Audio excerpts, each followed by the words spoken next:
pendidikan dan budaya korupsi. Jadi di sini kakak dua memperkenalkan nama. Perkenalkan kakak bernama Kristina.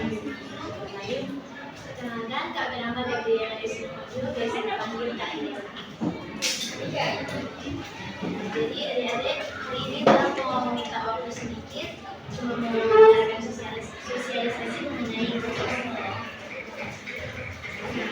korupsi telah menjadi sebuah budaya selebih di negara kita Indonesia.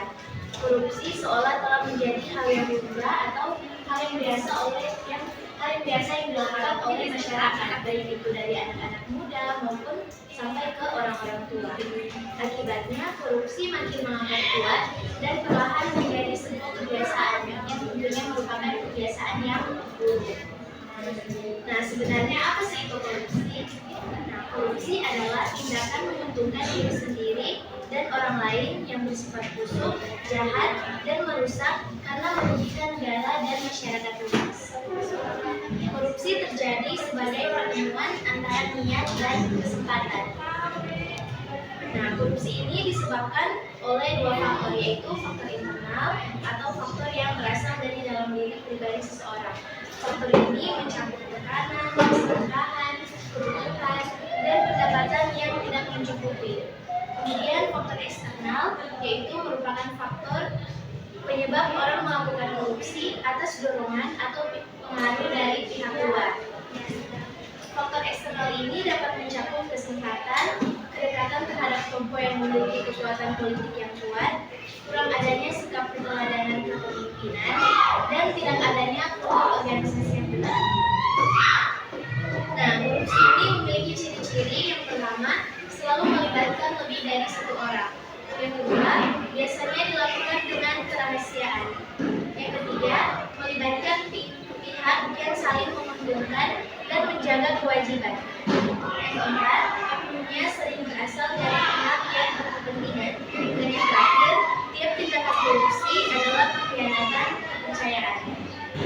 Nah, ada yang tahu contoh-contoh kecil yang sudah masuk dalam tindakan korupsi?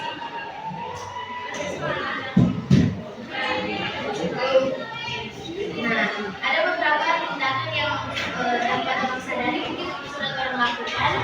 Nah, tindakan-tindakan itu sudah termasuk dalam tindakan korupsi. Yang pertama, berkata bohong dengan mengambil sebagian uang kembalian belanja yang diamanatkan oleh orang tua. Nah, itu contoh misalnya Kak Devi dari Mama suruh ke warung beli garam. Misalnya garam cuma 2.000, Mama kasih 5.000. Kak Devi ini selalu bikin, oh, dari 3.000 juga mau ambil juga cuma 3.000 lagi paling Kak Mama senang tanya. Nah, itu termasuk dalam tindakan korupsi. Nah, yang kedua, meminta uang untuk membeli buku yang melebihi dengan harga aslinya. Misalnya buku itu cuma amplop 5.000, minta lebih Pak Mama 100.000 karena dia bisa mau ambil. Nah, itu sudah termasuk ke dalam tindakan korupsi. Yang ketiga, pulang ke rumah tidak sesuai dengan jam yang sudah ditentukan oleh orang tua. Jadi korupsi itu bukan hanya tentang teori, tentang harta, tetapi juga tentang waktu. Kalau bilang Pak Mama mau keluar, mau pulang ke rumah jam 8, orang pulang jam 10 misalnya. Itu termasuk dalam tindakan korupsi. Ada yang tahu lagi ciri-ciri korupsi bagaimana? Ayo. Di sini DP contoh itu manipulasi keuangan kelas. Siapa bendahara? Jadi ya, itu sama dengan pemalsuan laporan keuangan oleh bendahara kelas untuk kepentingan pribadi. Tidak transparannya penggunaan uang di kelas. Lalu ada lagi kecurangan dalam kompetisi atau lomba.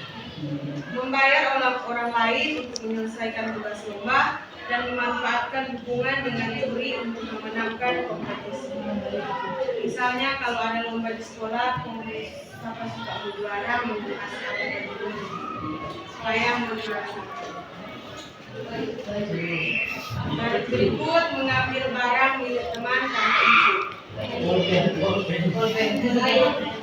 mengambil uang atau barang milik teman tanpa izin dan tidak mengembalikannya. Lalu meminjam barang lalu menyalahgunakannya atau tidak mengembalikannya. Itu sudah termasuk korupsi. Siapa sih yang pernah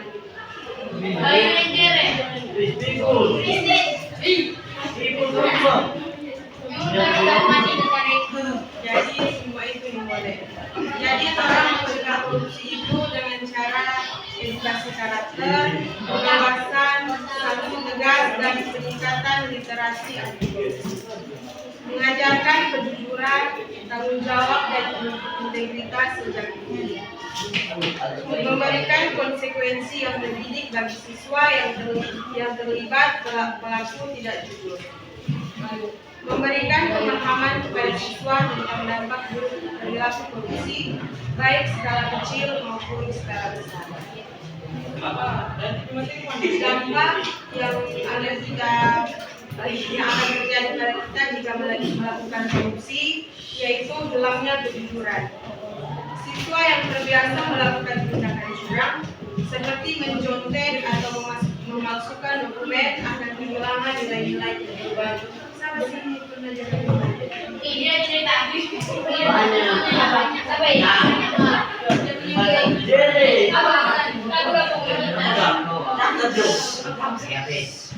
konsekuensi yang mendidik bagi siswa yang terlibat pelaku tidak jujur.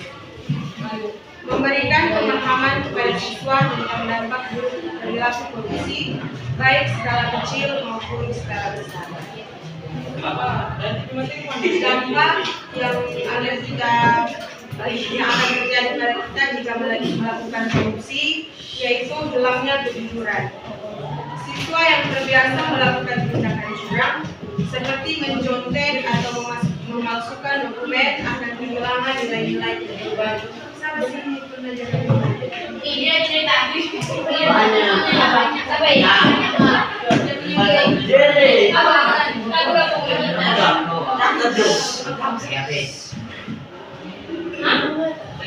Jadi telah mencegah itu semua dengan melakukan pendidikan anti korupsi, menanamkan nilai-nilai anti korupsi seperti kejujuran, keadilan dalam mata pelajaran seperti Pancasila, pendidikan agama, dan mata pelajaran sosial lainnya.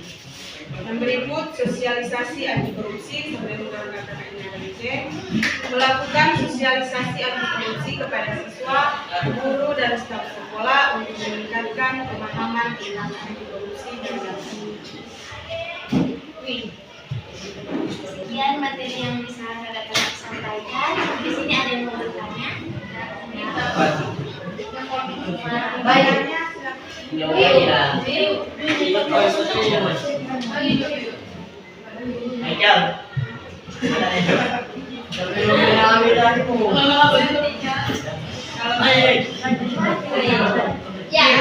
Kalau demikian presentasi dari kakak, ucapkan banyak terima kasih.